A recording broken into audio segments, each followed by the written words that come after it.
So let us continue the lesson with the DNA structure. Watson and Crick model of DNA. So in the last class we discussed about the structure of DNA, and as per the Watson and Crick model, the DNA structure consists of the two polynucleotide chains. So it is consisting of the two polynucleotide chains, and this is the structure of DNA. You can see in the picture. See, there is two structures of the two helix structure, or two molecules. DNA molecule consists of two polynucleotide chains. That means, see that in the diagram, C is always linking to G, that is guanine. Cytosine is always linking to guanine. Adenine always linking to thymine. So two nucleotides, these are called as a nucleotides. Say these nucleotides are always two numbers are there. That only the first point. DNA molecule consists of two polynucleotide chains. These chains form a double helix structure. This spiraled form of DNA structure is called as double helix.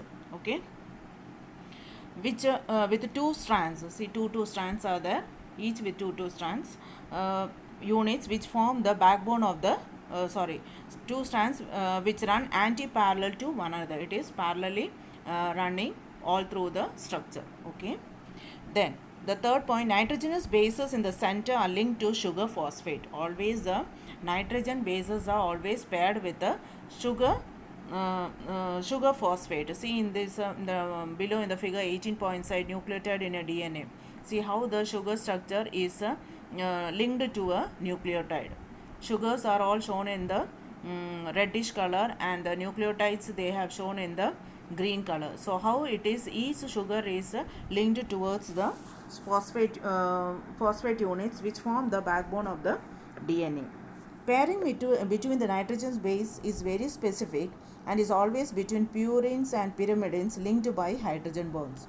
They are linked by the hydrogen bonds. Always the purines will be linked with the pyrimidines. Purines are the adenine and the guanine. Pyrimidines are the cytosine and the thymine. So always it will be linked with the with the hydrogen bonds, and this pairing between the nitrogen bases is very specific. Means the always the thymine always will be bonded to adenine and cytosine to guanine. So this is specific. Specific means it is always like that only. That bonding will be always following the same thing, and it will be bonded with the help of the hydrogen bonds.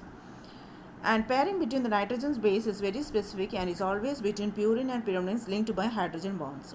Adenine links a thymine with two hydrogen bonds. So if two bonds, no, two lines will be there. See in the first you see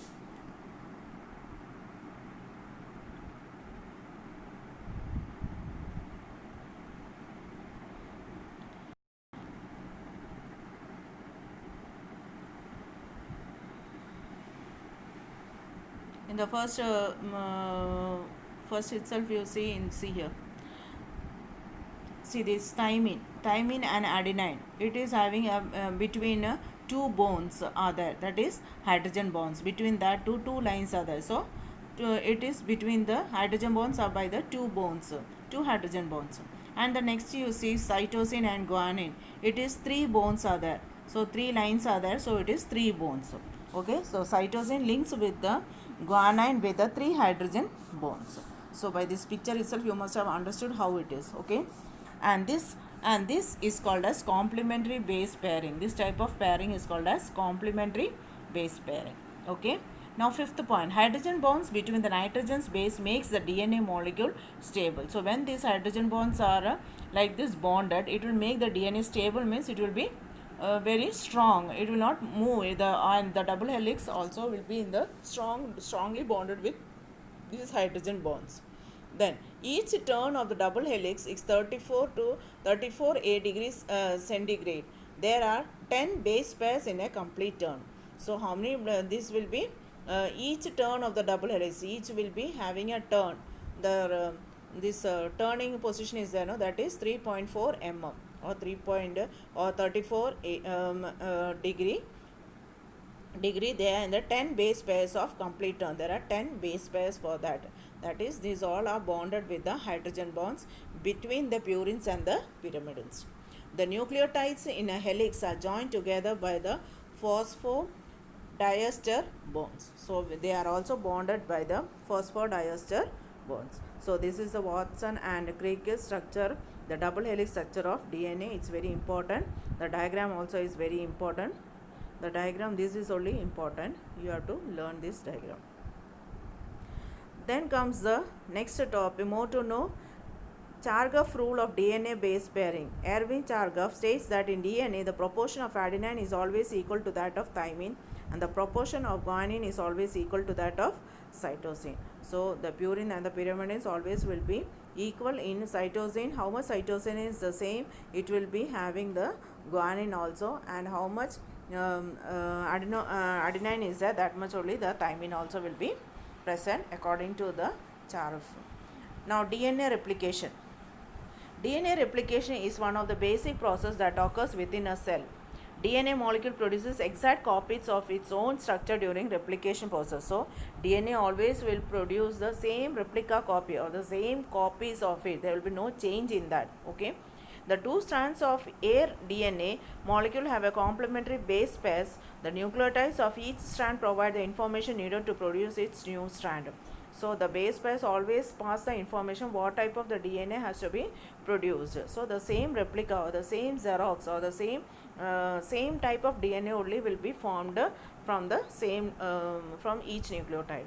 The two resulting daughter cells contain exactly the same genetic information as the parent cell. So always the DNA which is formed to the new offspring will be the same replica from what it is they are getting from the parent cell. DNA replication involves the following steps. What all the steps it is involved in the when the new DNA is formed in the next generation? What all the steps are followed in forming the new DNA? That where the new DNA is formed from the parent cells, from father and mother. What is the characters they are getting? The new generation.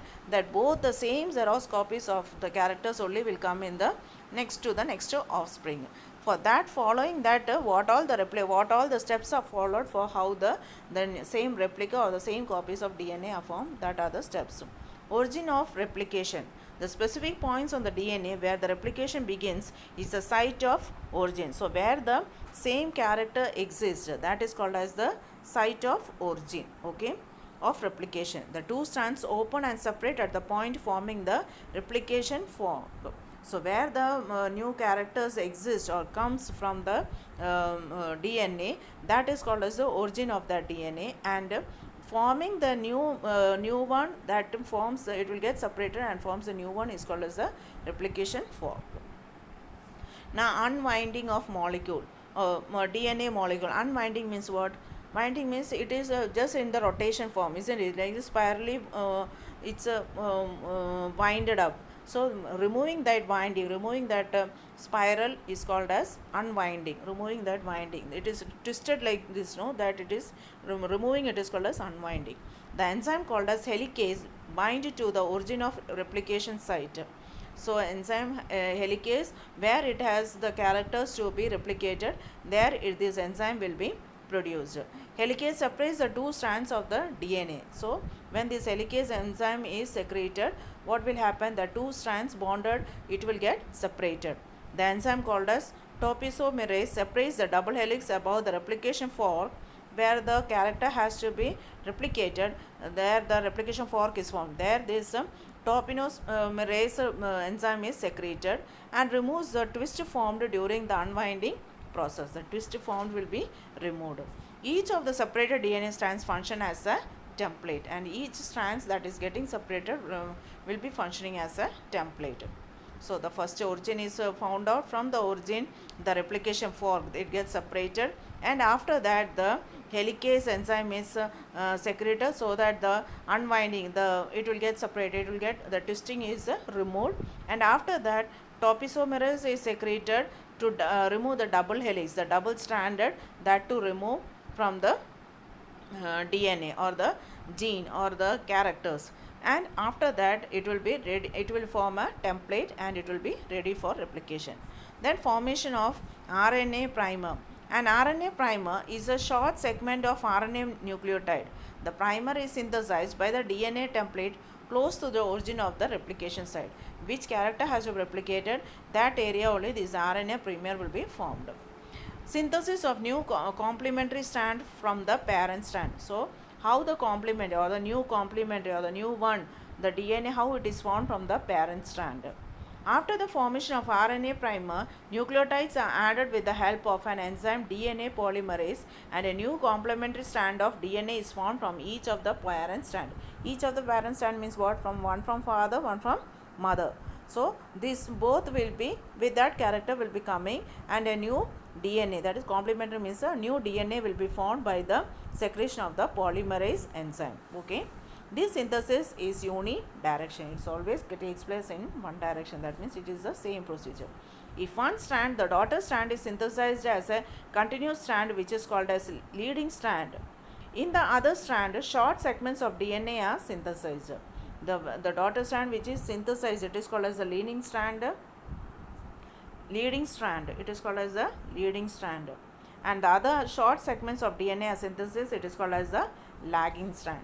The short segments of DNA are called as Okazaki fragments. The fragments are joined together by the enzyme DNA ligase. So the small fragments are called as Okazaki fragments. That is a 2-mark question.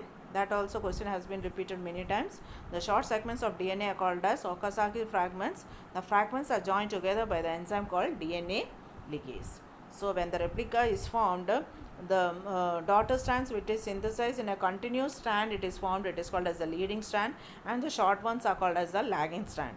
And the short segments, all DNA are the short strands are all called as Okazaki fragments, and that fragments are joined together by the enzyme DNA ligase. Okay. The replication stops when the replication fork of the two sides meet at a site called as terminus. So both the characters coming from the each parent, when it comes, replication fork is formed and meets together at a junction called as terminus. This is situated opposite to origin of the replication site.